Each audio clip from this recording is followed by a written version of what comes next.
Eventos o performance. Me interesa muchísimo el múltiple. Lo que sería el aspecto más objetual de la producción artística. Formato textual o narrativo. No es más que un medio. A la larga yo creo que también todo es vendible. Formatos que se alejan del objeto. ¿Qué obra es? ¿En qué consiste? ¿Cómo se ofrece? ¿Cómo se articula? Hans-Peter Feldmann es un hombre que habla de la cotidianidad y se nutre de cualquier imagen o cualquier objeto que está a nuestro alrededor. Y él lo subvierte, a veces lo manipula o a veces lo presenta tal cual como casi ready-made, pero evidentemente buscando una relectura y una representación, que es lo que hace su trabajo interesante, ¿no? Y a pesar de que en este momento está totalmente insertado en el mercado, cosa que durante muchos años no ha sido así, y que parece que haya habido como un renacimiento y todo el mundo está un poco perdiendo los papeles para comprar una obra de Feldmann, él sigue puro y duro con su estrategia, y uno de los temas fundamentales de Feldmann, y que aún mucha gente tiene dificultades para aceptar y entender, es que todas sus obras son repetibles por definición. No son únicas, no son exclusivas, no están numeradas y nunca sabes cuántas va a hacer y no están firmadas. Entonces, esto por definición va totalmente en contra de lo que convencionalmente se entiende como una obra de arte, algo que solo puede existir una vez, que es único y que además existe una vez y que está firmado y certificado y con toda la floritura que le quieras poner. Y este sigue siendo un hándicap, porque además, y más en estos momentos, cuando digamos que sus precios ya están a un nivel que para según qué bolsillos empieza a ser complicado, y cuando encima la gente dice o sabe que esto puede haber 20 o 30 y no sabemos cuántos, esto no suele gustar. Pero uno tiene que ir defendiendo. Si uno cree, o sea, si yo creo que su trabajo es interesante y es bueno y que estoy dispuesta a defenderlo, cualquier dificultad que esto entrañe, pues tengo que aprender a llevarla. Lo que sería el aspecto más objetual de la producción artística no es nuestra preocupación primera, básicamente porque también no tenemos ninguna necesidad comercial. O sea, algunas galerías establecidas pueden trabajar con formatos que se alejan del objeto, sin embargo a menudo pues, es una preocupación para ellos, simplemente para el objetivo comercial. El formato de los proyectos que hacemos, que son formatos de un día, tienen un poco ese carácter efectivamente de evento, carácter social. Es un poco una repetición del rito inaugural que tenemos pues, en todos los centros de inauguración, todas las galerías hay este rito, y en cierto modo era una forma de utilizar esos eventos y transformarlos en formato de producción, ¿no? Este formato permite, aunque no se concretice pues, en una producción objetual, permite pues, responder a lo que sería pues, el papel del arte, que para mí sería un poco pues, poder jugar o poder experimentar con lo que serían lo que nos viene, ¿no? lo que nos viene dado, ¿no? Lo que serían las representaciones, los sistemas cognitivos, los sistemas las formas. Decir que pensamos de una manera expandida la idea de textos, en el sentido de que no solo es un artista que escribe, sino que de repente cabe la transcripción de una conferencia o de una performance, ¿no? Que cabe de secuencias de imágenes que van alrededor de eso. Inventados. Pero es verdad que lo de texto se planteó como el inicio de algo que de repente podía cristalizar, de repente podía expandirse no solo en un ámbito textual, sino que podía irse por otros derroteros, ¿no?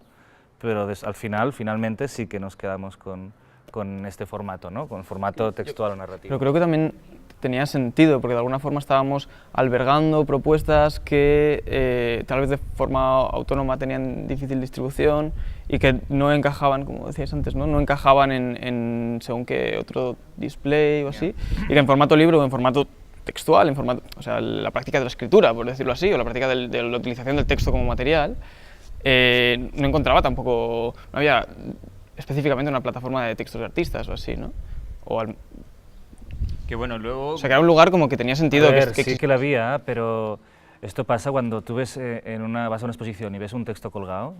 A veces te das cuenta de que no es el mejor lugar para estar expuesto, ¿no? Que el mejor lugar es pues papel, ¿no? Y te lo llevas a casa y te lo lees en cualquier momento, ¿no? Al final, el texto también no es más que un medio, un formato, no sé si llamarlo formato. Y en realidad tampoco hay un discurso detrás de texto. Hay una mentalidad, si quieres, o un interés por lo textual. La estampación digital también pues, ofrece unas posibilidades pues, económicas y de calidad que antes no había, ¿no? Pero un poco lo que fue la fotocopiadora en los años 60, ¿no? De que se hacían, pues ahora entre la calidad que puede dar y la utilidad de un ordenador para maquetar un libro, que lo hacen muchos creadores, hasta las posibilidades de la impresión digital, pues esto está facilitando que haya muchísimo, que al contrario, que en este momento pues se está editando muchísimos libros, al contrario de que podemos decir que las novelas, pues dentro de unos años las leeremos todos en EPUB, ¿no? En formato tableta, pero este tipo de libro sí que al contrario, yo creo que cada vez habrá más y que será realmente el libro que que será el libro del futuro. Bueno, ya lo decía Michel Butor, ¿no? El editor francés en los 80, que los libros del futuro que nos interesarán serán los libros de artista, ¿no? Los libros de los artistas. Me interesa muchísimo el múltiple, me interesa muchísimo la edición gráfica en grande, ¿no? Es decir, eso es lo que a mí más me gusta, y especialmente los libros.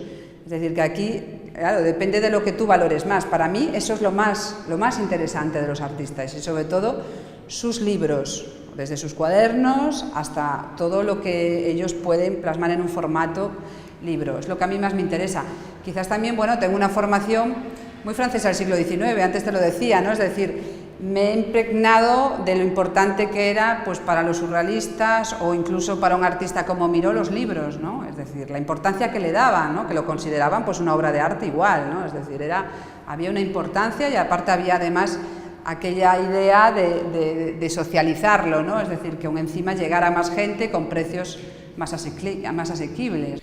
Decidimos dar como un giro o un segundo paso, un paso más, que tenía que ver con utilizar la página web que ya habíamos planteado para hacer difusión del libro, utilizar la página web para gestionar contenidos y para volcar contenidos nuevos, ¿no?